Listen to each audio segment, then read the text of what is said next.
Hello' guys, এইকেইদিন video' দিব পৰা নাই যিহেতু ফিল্ডৰ কামত আহিছোঁ। এয়া ফিল্ডৰে দৃশ্য, কাম কৰিবলৈ গৈ আছোঁ। এবাৰ বেবীকো লৈ আহিছোঁ লগতে, মোৰ লগতে। আৰু এয়া কাম কৰি হৈ গ'ল, এতিয়া উভতি আহিছোঁ। এয়া হৈছে ঘেঁহুৰ পথাৰ, আপোনালোককো দেখাই দিছোঁ যিহেতু আমাৰ এইফালে দেখিবলৈ পোৱা নাযায়। এয়া হৈছে তৰবুজ, গছৰ পৰা ছিঙি বিকি আছে। এয়া হৈছে কাকৰি, খাই পাইছেনে বাৰু ক'বচোন? টেষ্টি।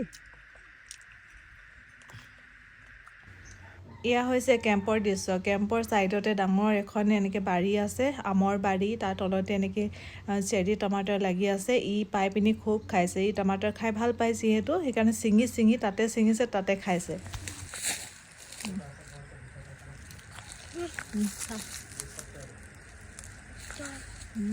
टमाटर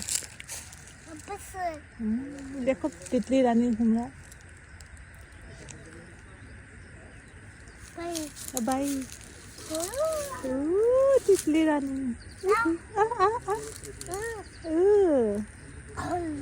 এনেকুৱা পৰিৱেশ যে মানে বৰ ভাল লাগে, একেবাৰে গাঁৱলীয়া পৰিৱেশ। কেম্পৰ বাহিৰত দৃশ্য এয়া। গধূলি সময়ত চৰাই উৰিজুৱে চাইছে। এয়া আকৌ ৰাতিপুৱাৰ সময়। আমি অকণমান এই পথাৰলৈ ওলাই আহিছিলোঁ। ঘেঁহু পথাৰ হয়, ঘেঁহু কাটি হৈ গ'ল। আমি অকণমান ৰাতিপুৱা সময়ত বোলো ফুৰি আহোঁ। ইয়াকো লৈ আহিলোঁ। দুইটা একদম তাতে বহি ল'লোঁ। নৰা বজাবলৈ শিকাইছিলোঁ, কিন্তু মই নিজে বজাব নোৱাৰিলোঁ। আজিলৈ আহিছোঁ, আপোনালোকক পুনৰ লগ পাম, বাই।